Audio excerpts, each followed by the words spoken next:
directo de Córdoba TV, Alberto de Paz. Alberto, muy buenos días. Hola, buenos días, Ángela. Y muchísimas gracias por acompañarnos. A vosotros por invitarme.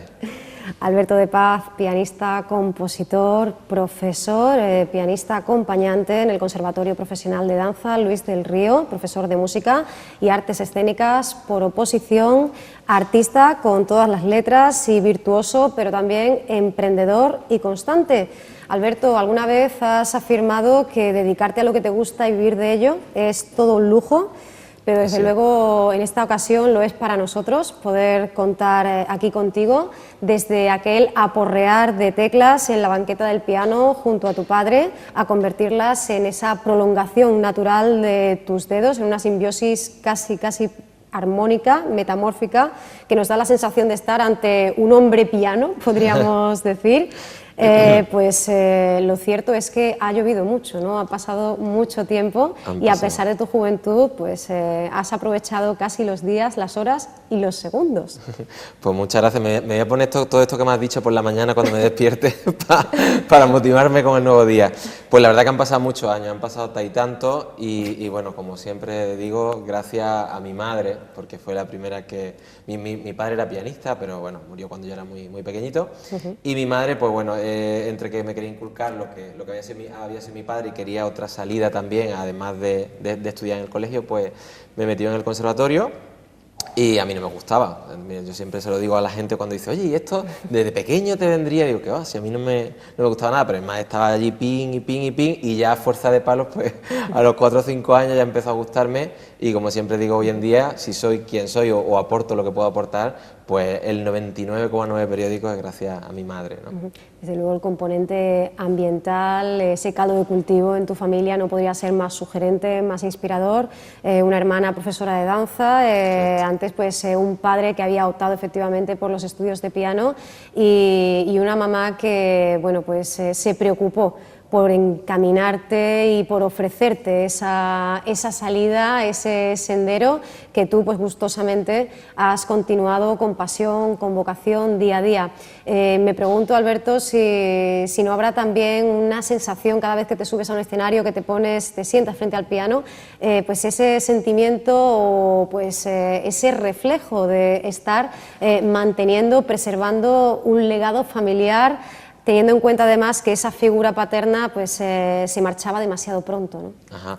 Sí, la verdad es que esa sensación o sentimiento lo tenía quizás más antes, ¿no? Sobre todo cuando eran los conciertos, las audiciones que se llama de piano, cuando eres alumno, pues te sube al escenario, pues siempre te venía en la mente, ay, si mi padre lo pudiera ver, ¿no?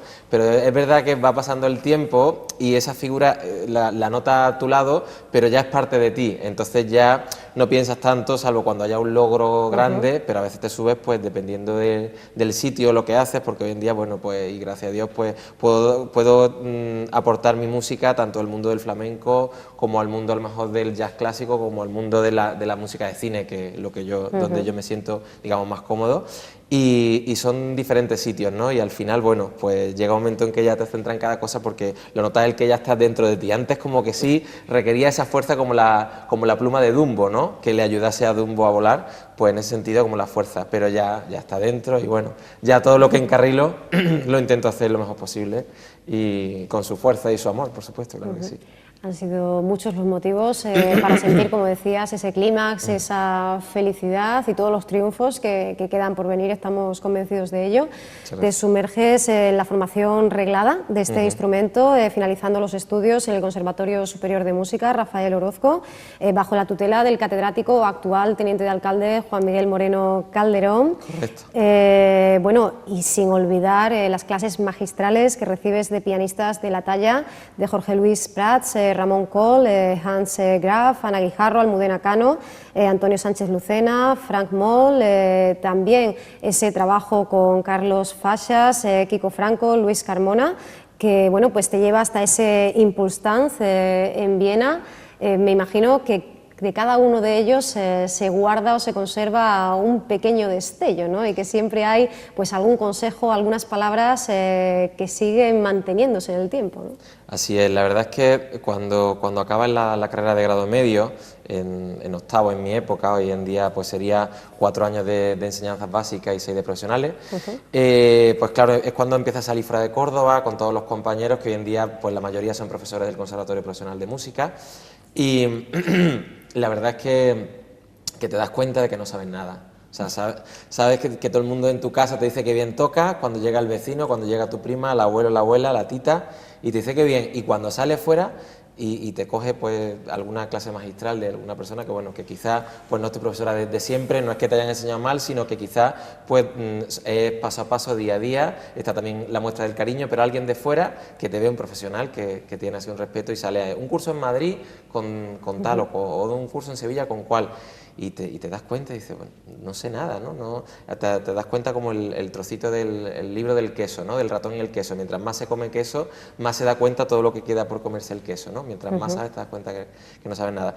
Pero ahí te das cuenta pues la importancia y la preocupación que eres de hacerte un verdadero profesional del piano y en todas sus ramas que tiene, porque pues, está el pianista concertista y luego está el piano de acompañamiento, que es lo que yo más me dedico en sus diferentes ramas. Y la verdad que sí, que de cada uno hay clases magistrales porque fueron cortitas, pero no porque fueron cortitas no sirven, porque quizás con solo una frase se te graba aquí en nuestro grabador que tenemos dentro del cuerpo, que le damos a veces al rec inconscientemente, se queda aquí.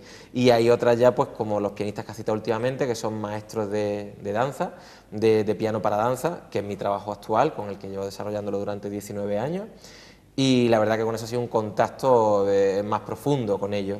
Y obviamente, pues claro, ahí como es la carrera que desempeña actualmente, pues los llevas más al día a día y los tienes más tanto en el corazón como en el pensamiento. Marcan los maestros, pero también, por supuesto, el haber trabajado codo a codo con figuras tan prestigiosas como Lázaro Carreño, Eloy Paraojo, de la Cátedra Alicia Alonso, del Ballet Nacional de Cuba. Para la historia, ese estreno en el año 97 en el Teatro Real de Madrid del Sombrero de Tres Picos, esa producción de ballet de Falla, con Antonio Márquez y Aida Gómez, o bueno, haber acompañado también pues, a valores tan consagrados como Víctor Ullate, Ángel Corella, bueno, la propia Compañía Nacional de Danza, toda una experiencia, ¿no? Porque ese momento mágico de sinergias, de química, se produce ahí y solo ahí, y es el espectador el que tiene la suerte, el privilegio de estar presente. Cada función es única, ¿no? Sí, cada función y sobre todo en el caso último que has citado, fueron clases, cursos magistrales de los profesores, de los maestros hacia alumnos, ¿no? Entonces primero los bailarines que asisten a esos cursos, pues si a lo mejor técnicamente no están muy dotados, no tienen un alto nivel, pero el nivel de motivación es extremo, o sea, es tremendo. Y claro, cuando tú tocas para ello, pues también tu motivación sube. Yo me acuerdo que con Ángel Corella, esta figura que la tenemos aquí en España, que bueno, que está un poco conforme quizás con el problema de pues, la crisis, la cultura y tal, y ha emigrado un poco a países donde él se siente más cómodo. Sí, pues la cosa no mejora, Alberto. No Las mejora, pero últimas bueno, datos que nos daba la SGAE, desde luego, no llaman al optimismo. Hasta la tele, hasta la televisión sí que es está verdad.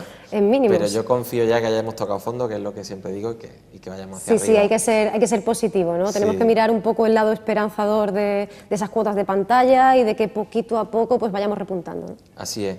Y las clases con él, yo me acuerdo que duraban 6 o 7 horas, eran cursillos muy intensos, muy intensivos. Y me acuerdo que era la primera vez que digo, es que me echo sangre en los dedos, o sea, tengo las manos, las puse en agua caliente esa noche, porque claro, llevaba mucho tiempo que no tocaba 6-7 horas y además en plan con ese ímpetu y con esa fuerza. Pero es el ímpetu y la fuerza que a veces derraman los profesionales de la talla de él y que se muestran, y cuando ves una figura, en este caso de la danza clásica, que ha triunfado, ha sido el primer bailarín del American Ballet, o sea, de los ballets más prestigiosos del mundo, la ves ahí a tu lado confiando en ti, en que tú pongas la música para su movimiento, claro, eso la verdad que no tiene parangón.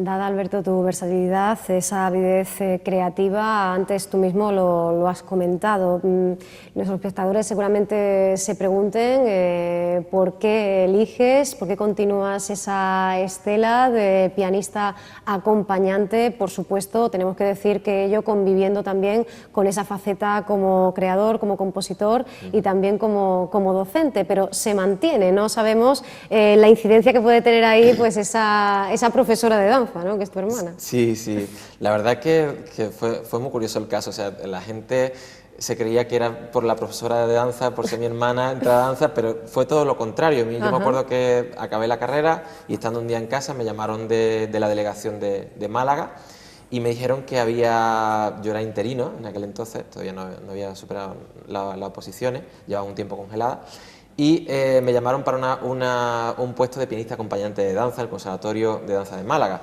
Y yo dije que si podía coger otra cosa que no fuera eso, por eso mismo, porque había visto a mi hermana trabajar en Madrid con pianistas y yo veía que eso era súper difícil. Había que improvisar mucho, había que crear, había que entender el lenguaje del ballet y yo decía, yo no quiero esto porque sé lo difícil que es. Y entonces me dijeron que o lo cogía o que me echaban para atrás de la lista y digo, bueno, pues lo vamos a coger. Y claro, llegué al conservatorio y la gente decía, claro, como tu hermana es bailarina, tú ya sabes de esto, tú ya ponte a tocar. Y decía que no, que yo la he visto en el Gran Teatro y por ahí bailar, pero que no sé de qué va esto.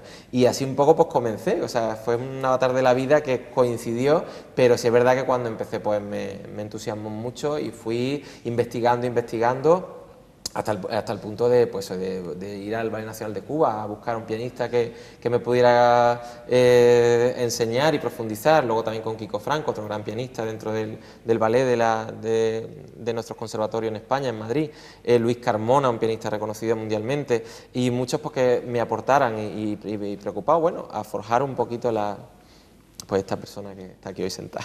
Esta persona que tiene pues tantísimas facetas. Antes ya hemos adelantado ese nexo, ese lazo estrechísimo, irrompible que existe entre Alberto de Paz y las artes escénicas y bueno, y concretamente el séptimo arte, aquella pasión por el cine, ese concierto multimedia en el cual además te estrenabas como director de producción, marcaba ya, bueno, pues el inicio de un rumbo que no solo iba a continuar, sino que iba a ir creciendo y multiplicándose. ¿Qué tiene tan especial el cine en la gran pantalla y sobre todo esa experiencia? Porque sabemos que ya el pianista interpreta, pero máxime lo hace cuando está también formando parte, ¿no?, de ese espectáculo y parte, por tanto, de ese marco de ficción. Pues así es, la verdad es que es un lujo y un placer desarrollar ese concierto. Ese concierto nació, o sea, también es que todos los comienzos son muy curiosos. Claro. Ese comienzo nació porque el cofundador, que es Antonio Fernández, profesor del Conservatorio Superior de Música, violinista y gran amigo y mejor persona, aunque sé que se dice esto como siempre, pero con ligereza, ¿no? Es una gran verdad. Y empezábamos a tocar juntos desde hace ya muchos años, a piano y a violín, diferentes cosas. Y para las bodas de los amigos que se casaban, pues uno de ellos nos pidió una banda sonora, nos pidió la banda sonora de Forrest Gump. Y empezamos a tocar. Se casó otro que había estado en la boda de ese amigo y entonces pues nos pidió Cinema Paradiso, se casó otro que tal y hasta que él dijo un día, Alberto, ¿por qué no nos planteamos un concierto para los amigos? Y esto nació un concierto para los amigos en el año 2003 en el Conservatorio de Música de Lucena. Cerramos las puertas y hicimos un concierto solamente para los amigos, unos 20 o 30 personas, y viendo que funcionaba, pues conocimos a una gran oboísta que se llama María Fernández y ya se convirtió el dúo en trío y al final ya pusimos lo de la parte de la multimedia con el gran Carlos Moedano, que hoy en día está en Logroño, y cogimos pues a también otro gran amigo, gran profesional de la música como es Javier Mesa, que es el músico que lleva la multimedia. Entonces, con todo ese elenco, pues llevamos 12 años desarrollando ese concierto, y es un concierto, yo digo a veces, aunque toquemos mal, funciona, porque la gente siempre recuerda Memorias de África, recuerda El Señor de los Anillos, recuerda Sonrisa y Lágrimas, y el poner simplemente la música con la imagen te evoca 40.000 recuerdos, y yo creo que aunque a veces bueno, tengamos nuestros fallos o algo, pero funciona siempre. Intentamos hacerlo con toda la profesionalidad, ¿no? Pero lo digo en el sentido de los amigos, digo, sí. Si es que tiene magia de por sí ese cine, es una pasión tremenda interna de la magia de la música y la banda sonora que hay en el cine, ¿no? Y es que iniciativas como esta, también esa aportación que se hace desde el coro Ciliab, o bueno, pues ese dúo con Ana Delois, ¿verdad? Que también nos brinda pues recoger esos instantes mágicos, esas melodías que están muchas veces en el imaginario colectivo. Nos recuerda que Córdoba es una ciudad de cine también, la llegada del Festival Internacional de Música de Cine, que hemos heredado de Úbeda, pues de esa manera también lo reconoce, ¿no? Esa magia quizá, o por qué esta ciudad pues quizá es un lugar, un espacio privilegiado y perfecto, idóneo para este tipo de espectáculos. Sabemos, tenemos entendido que vas a continuar, ¿verdad?, en esa línea, que están ahí diferentes proyectos que esperemos que muy pronto se vayan consolidando, pero bueno, queremos hacer un poquito también de memoria y hablar de esa faceta tuya como compositor, la banda sonora del monólogo teatral Novecento de Alessandro Barico, producida por la compañía Teatro Ñaque, un espectáculo en el que tú también actuabas como pianista en escena. Un mes en cartel en el Teatro Galileo de Madrid, una candidatura, ¿verdad?, a los premios Max de las Artes en el año 2007 en la categoría de director musical, todo un triunfo de crítica y de público y una experiencia que irías repitiendo. Y bueno, me imagino que para ti siempre el impacto, el momento, el instante, como hemos dicho antes, cada función es única, pero ¿hay alguna distancia entre pues, componer e interpretar para pues, una obra de teatro, para una película? ¿Cómo es ese proceso? Tanto el tramo de la innovación, de la creatividad, como el propiamente dicho de la interpretación. Ajá. Pues la verdad es que, bueno, ojalá que pronto pueda componer para alguna película, hay alguna idea por ahí, alguna proposición muy decente, y además trabajo con un compañero valenciano, que es el que, digamos, porque en el mundo del cine, pues tanto estás como compositor como orquestador también, ¿no? Está muy diferenciada en Hollywood esa figura, y yo trabajaría con él, que tenemos ahí algún proyecto todavía en mente, pero solamente aún lo que he hecho ha sido más componer para teatro, un pequeño corto, una vez de televisión, pero sobre todo para teatro. Y claro, al componer para teatro, tanto el Novecento como Cyrano de Bergerac, también de Ñaque y Uno Teatro, como pianista en escena, siempre se parece mucho a la danza, tiene mucho en común, porque vive y te alimenta de la emoción del actor o el bailarín, en este caso el actor, en la escena en ese momento. O sea, dependiendo de... yo me acuerdo que el gran Richard, el actor que hacía el monólogo de Novecento, él me decía siempre que yo era su tercera cuerda vocal, ¿no? En el sentido que él tenía las dos, pero la tercera era el piano porque arropaba tanto momentos como la banda sonora como momentos donde era protagonista, ¿no? Y la verdad que en Madrid, concretamente en el Teatro Galileo, hubo momentos que no se me olvidarán nunca, porque fue un salto grande, una compañía cordobesa en Madrid durante un mes entero,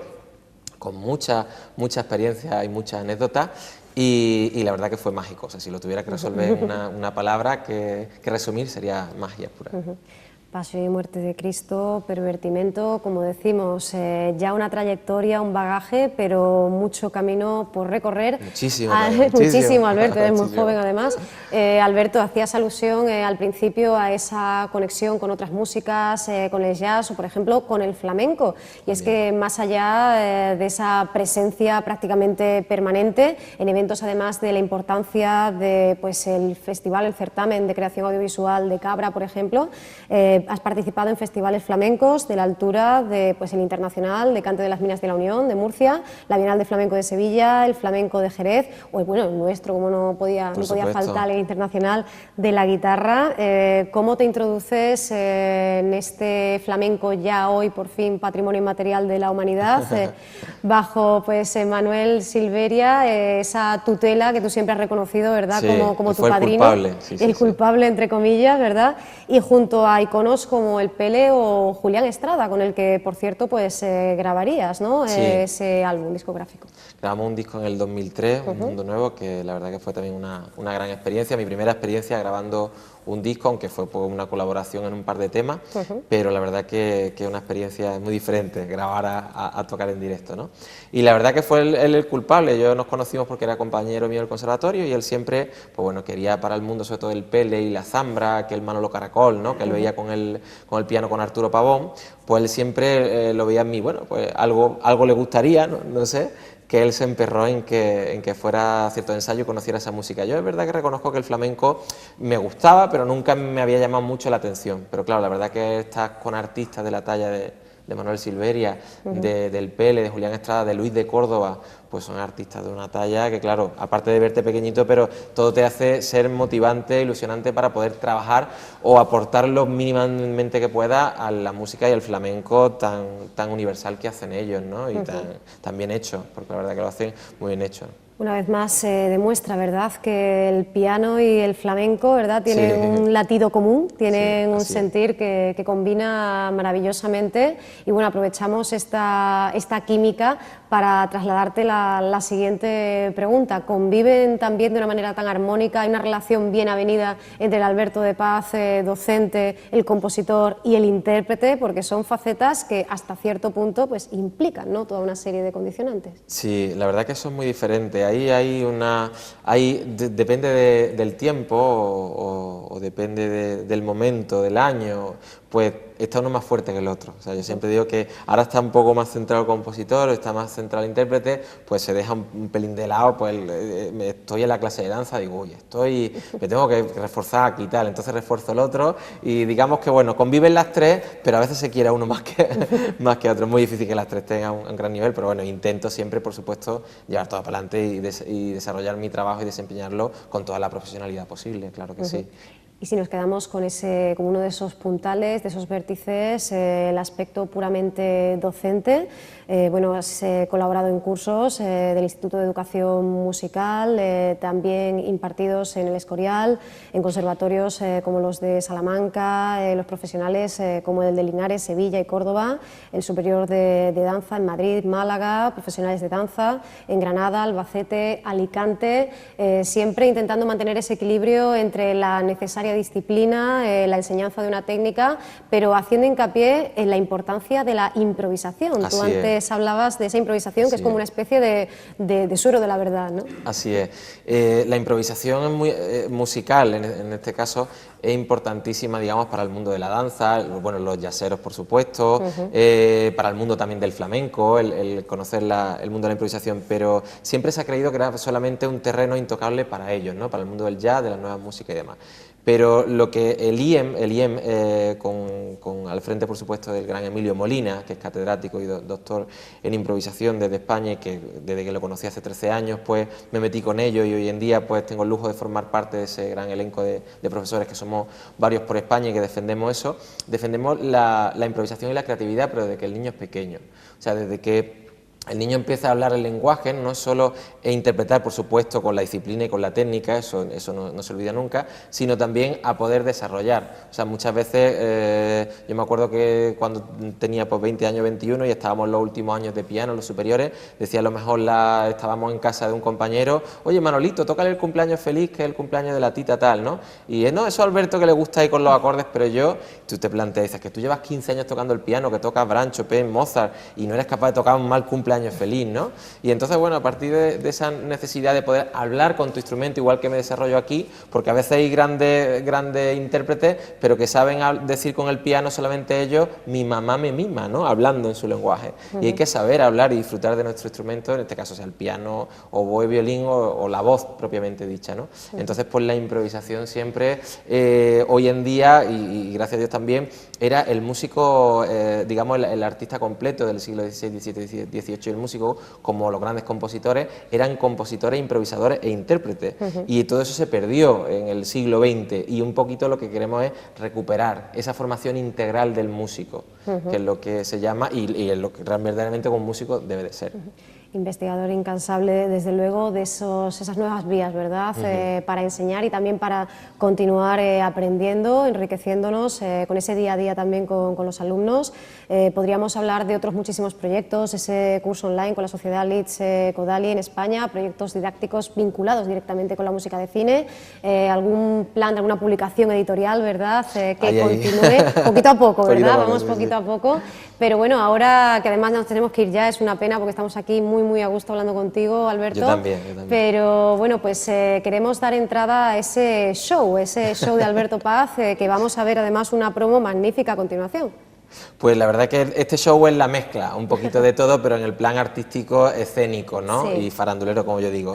La verdad que es como el punto de vista del cine, de la televisión, de la improvisación, de la magia, que bueno, que también pues soy mago aficionado, federado también aficionado en su época tal, pero bueno, ahora quizás del punto de vista más, pero en el show lo meto desde el apartado profesional. Y entonces hago un show que lo titulo La banda sonora de nuestra vida, porque trata de eso, de la gente pues pide bandas sonoras, las que ellas quieren, las sintonías de televisión, hay un karaoke donde la gente canta también, todo ello con magia y con la ayuda del gran Javier Mesa y Marcos Díez, que son los dos compañeros de tanto músicos como informáticos que me están ayudando a toda la multimedia y a crear esa magia. Y bueno, nació hace poco porque es fruto de toda esa arte llevada al punto de vista pues de un show.